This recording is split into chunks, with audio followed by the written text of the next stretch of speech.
अगर आपको ये वीडियो अच्छा लगे तो वीडियो को लाइक कीजिए, अपने दोस्तों के साथ शेयर कीजिए, चैनल को सब्सक्राइब कीजिए। Hello everyone, welcome to my channel mathematics corner. आज हम करने जा रहे हैं ऑर्डिनरी डिफरेंशियल इक्वेशन का सबसे ज्यादा important topic which is the linear differential equations with constant coefficients. तो ये टॉपिक स्टार्ट करने से पहले सबसे पहले हमें ये देखना होगा कि इसकी जनरल फॉर्म होती क्या है। तो हमने जनरल फॉर्म ली है सिर्फ सेकेंड ऑर्डर की, इसको आप जनरल nth ऑर्डर के लिए भी लिख सकते हैं। तो ये क्या है, d2y by dx square plus p dy by dx plus qy equal to r, where p, q and r are functions of x और constant। तो सबसे पहली चीज जो हमें ध्यान रखनी है, हमने बोला लीनियर। लीनियर का मतलब क्या हुआ? लीनियर का मतलब है कि डिग्री हमेशा 1 होनी चाहिए। जितने भी हमारे डिफरेंशियल्स हैं उन सबकी डिग्री 1 होनी चाहिए और कोई भी डिफरेंशियल्स प्रोडक्ट में नहीं होने चाहिए। मतलब dy by dx into d2y by dx square इस टाइप का प्रोडक्ट ना हो, y into dy by dx type का प्रोडक्ट ना हो, इन टाइप के कोई प्रोडक्ट्स भी नहीं होने चाहिए। तो जब हम ऐसी कंडीशंस को हटा देंगे तो हमारी जो जनरल फॉर्म आती है उसे वो हमारी ये होती है, जिसमें p q r जो है वो होंगे हमारे फंक्शंस ऑफ x और कांस्टेंट। अब क्योंकि हम कांस्टेंट कोफिशिएंट से डील कर रहे हैं तो ये हमेशा कांस्टेंट होंगे। तो आगे हम बढ़े, हम आगे इसका सोल्यूशन कैसे निकालते हैं वो देखें, उससे पहले कुछ नोटेशंस देखनी है। तो इसकी नोटेशंस देखते हैं। नोटेशन है हमारी, सबसे पहले आता है डिफरेंशियल ऑपरेटर जो कि होती है d, जिसको हम बोलते हैं d बाय dx। तो d बाय dx का मतलब है, हमने अगर लिखा है dy तो ये मतलब होगा dy बाय dx। अगर हमने लिखा है d2y मतलब d2y बाय dx स्क्वायर। ऐसे ही d क्यूब y लिखा है तो वो d3y अपॉन dx क्यूब होगा एंड सो ऑन। तो इस टाइप से हम डिफरेंशियल ऑपरेटर जो है उसको डिफाइन करेंगे। तो उसको डिफाइन करेंगे और साथ ही 1 बाय डी अगर आप कहीं देखते हैं तो 1 बाय डी का मतलब होता है इंटीग्रेशन। d का मतलब हुआ differentiation, d by D X, 1 by D का मतलब हुआ इंटीग्रेशन। तो जब हम ये नोटेशन इसमें डाल देंगे तो हमारी इक्वेशन क्या बनेगी, d2y bye D x square, ये भी हमने देखा था कितना हो जाएगा, d square y plus P D Y plus Q Y equal to R. तो ये हमारी इक्वेशन क्या बन जाएगी, इस तरह से आ जाएगी, d2y plus P D Y plus Q Y equal to R. अब यहां से y आप कॉमन भी ले सकते हैं तो ये ऐसे बन जाएगी। तो इस टाइप की इक्वेशन को ही हमें आगे सॉल्व करना है। तो आई नो ये वीडियो थोड़ी सी लंबी हो सकती है, लेकिन आप इस वीडियो को एंड तक जरूर देखिएगा, क्योंकि इस वीडियो में हम ऐसे 3 एग्जाम्पल्स करने वाले हैं जो एक दूसरे से बहुत अलग भी होंगे और आगे बहुत यूजफुल भी होंगे। तो लेकिन इसका सोल्यूशन कैसे निकालते हैं पहले वो देखते हैं। तो कोई भी इक्वेशन जो आपकी linear differential equation with constant coefficient होती है उसका सोल्यूशन हमारा निकलता है इस मेथड से, y is equal to C F plus P I, जहां पे सी एफ होता है कॉम्प्लीमेंट्री फंक्शन, पी आई होता है पर्टिकुलर इंटीग्रल। अब ये बात ध्यान देने वाली है, सी एफ हम निकालते हैं इसके लेफ्ट हैंड साइड से। लेफ्ट हैंड साइड का मतलब हम मान लेते हैं कि r जो है वो 0 है। अगर 0 दे रखा है तो आपको सिर्फ सी एफ निकालना है, और नहीं दे रखा तो सी एफ निकालने के लिए हम r को 0 मानते हैं। तो कहने का मतलब सी एफ जो है वो लेफ्ट हैंड साइड से आता है, पी आई जो है वो राइट हैंड साइड से आता है। तो इस बात का ध्यान जरूर रखें कि सी एफ जो है वो लेफ्ट साइड से निकलता है और ये जो है वो राइट साइड से निकलता है। तो आज की इस वीडियो में हम करने जा रहे हैं कि सी एफ कैसे निकलता है, और नेक्स्ट वीडियो में हम करेंगे कि पी आईज कैसे निकलते हैं।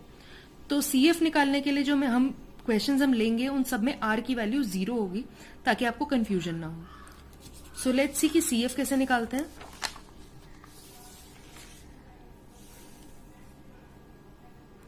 तो सी एफ निकालने का मेथड क्या है हमारी जो इक्वेशन है d2y by D x square plus P D Y by D x plus Q Y equal to 0, जैसा मैंने कहा r को हम 0 मानेंगे तो ये डिड्यूस होके ऐसे बन जाएगी। अब हम क्या करेंगे, इसको सॉल्व करने के लिए, अब आप देख सकते हैं क्वाड्रेटिक इक्वेशन है, लेकिन d तो यहाँ डिनोट करता है d बाई डी एक्स को, उसे तो हम सॉल्व कर नहीं सकते। तो हम क्या करेंगे, एक ऑक्सिलरी इक्वेशन, ये इसको ए ई भी बोलते हैं शॉर्ट में, हम मानेंगे d को m। तो m मान लिया तो क्या हो जाएगा, m square plus P M plus Q equal to 0।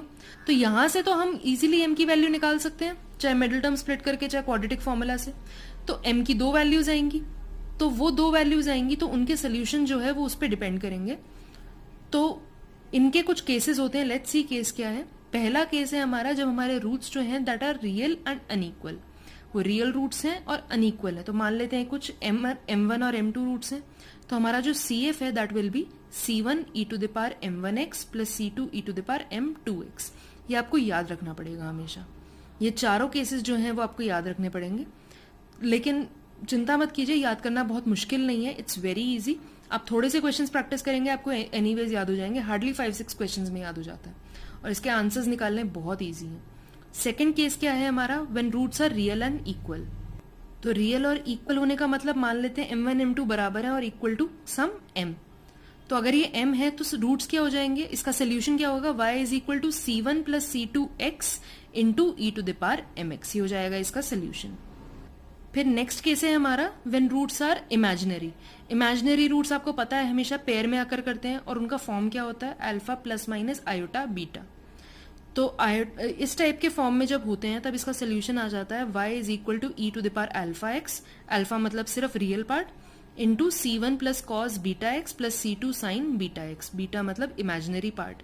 याद रखिएगा इमेजिनरी पार्ट, इसके साथ आयोटा नहीं आएगा, सिर्फ जो इसका इमेजिनरी पार्ट है वो आएगा। तो ये हो जाएगा हमारा सोल्यूशन।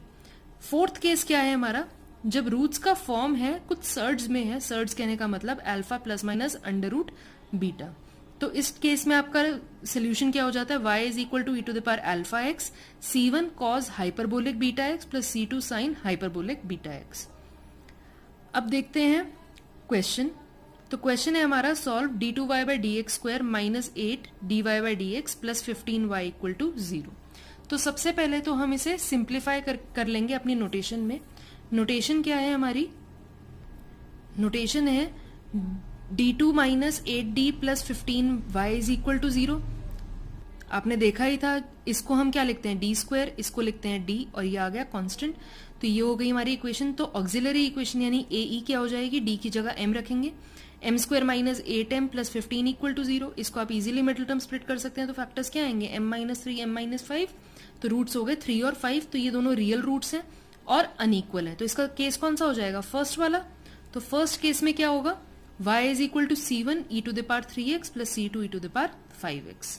तो ये हो गया इसका सोल्यूशन। आप देख सकते हैं हार्डली 3 स्टेप्स में आपने इसका सोल्यूशन निकाल लिया। तो ये बहुत सिंपल है। नेक्स्ट क्वेश्चन देखते हैं। इसके दो क्वेश्चन एक दूसरे से एकदम अलग है। So let's see the question. तो सेकेंड क्वेश्चन है d cube y upon d x cube minus 2 d2y by D x square plus 4 dy by D x minus 8y equal to 0। तो इसकी नोटेशन क्या हो जाएगी हमारी, ये हो गया डी क्यूब माइनस 2 ये D square plus 4d minus 8 और y सबके साथ कॉमन था तो ये बाहर आ गया इक्वल टू 0। ऑक्सिलरी इक्वेशन क्या हो गई, m cube minus 2m square plus 4m minus 8 equal to 0। हम इसको क्या करेंगे, d की जगह m रख देंगे and that will be our auxiliary equation. तो इसका आप सॉल्व कर सकते हैं। आप देख सकते हैं इसका एक रूट आएगा 2, आप चाहे पुट करके देख लीजिए। ये हो जाएगा 8 माइनस 2 इंटू 4 यानी माइनस 8, तो 8 और 8 cancel, plus 4 2 jar 8 minus 8 which is 0। तो ये पूरा 0 हो जाएगा। m माइनस 2, m माइनस 2 से आप इसे डिवाइड कर सकते हैं, वो आपकी मर्जी है, लॉन्ग डिविजन से कीजिए या सिंथेटिक डिविजन से कीजिए, दैट्स अप टू यू। तो क्या आएगा, m minus 2 into m square plus 4 equal to 0। तो m हो गया हमारा 2 और प्लस माइनस 2 आयोटा। तो आप देख सकते हैं एक रूट रियल है और दूसरा रूट इमेजिनरी है। इमेजिनरी अगेन पेयर में है। तो इसका सोल्यूशन कैसे होगा, जो रियल रूट है उसके लिए तो रियल वाला केस यानी c1 e to the power 2x, और जो इमेजिनरी है उसके लिए इमेजिनरी का केस। तो यहाँ अल्फा क्या है हमारा 0, रियल पार्ट इसका 0 है और इमेजिनरी पार्ट क्या है 2। तो इसका सोल्यूशन क्या हो जाएगा, e to the power 0x, e to the power 0 will be 1, तो वो हम लिख ही नहीं रहे हैं। साथ में क्या आएगा c2, क्योंकि c1 ऑलरेडी यूज हो चुका है, तो c2 cos 2x plus c3 sin 2x, और ये हो गया हमारा सोल्यूशन। नेक्स्ट क्वेश्चन देखते हैं। नेक्स्ट क्या है, solve d4y upon d x to the power 4 plus d2y upon d x square equal to 0। तो अब इसकी नोटेशन क्या हो जाएगी, d4 plus d square into y equal to 0। तो ऑक्सिलरी होगी हमारी m to the power 4 plus m square equal to 0। तो यहां से हम एम स्क्वायर कॉमन ले सकते हैं और यहाँ क्या आ जाएगा, m square plus 1 equal to 0। Roots क्या हो गए इसके, m is equal to m square है, तो यानी कि ये दो रूट्स की बात हो रही है, तो ये 0,0 होगा। इस बात को ध्यान रखिएगा, भूल मत जाना, क्योंकि कई बार होता है हम ऐसी ही छोटी छोटी मिस्टेक्स कर देते हैं। जितना ऑर्डर है उतने ही रूट्स आने चाहिए। तो ये एम स्क्वायर है तो ये हो जाएगा 0 और 0, इधर से आ जाएगा प्लस माइनस आयोटा। तो अब ये दोनों तो रियल और इक्वल रूट्स हैं और ये इमेजिनरी है। तो इसका सोल्यूशन क्या होगा, c1 plus c2x e to the power 0x plus c3, इसका हो जाएगा हमारा इमेजिनरी पार्ट क्या है 1, तो ये हो जाएगा cos x plus c4 sin x, और इसका सोल्यूशन हो गया हमारा final c1 plus c2x plus c3 cos x plus c4 sin x। तो आज के लिए इतना ही। नेक्स्ट वीडियो में हम करेंगे कि हम पर्टिकुलर इंटीग्रल कैसे निकाल सकते हैं, उसके भी कई केसेस होते हैं। सो तब तक के लिए थैंक यू। अगर आपको ये वीडियो अच्छा लगा तो अपने दोस्तों के साथ शेयर ज़रूर कीजिएगा।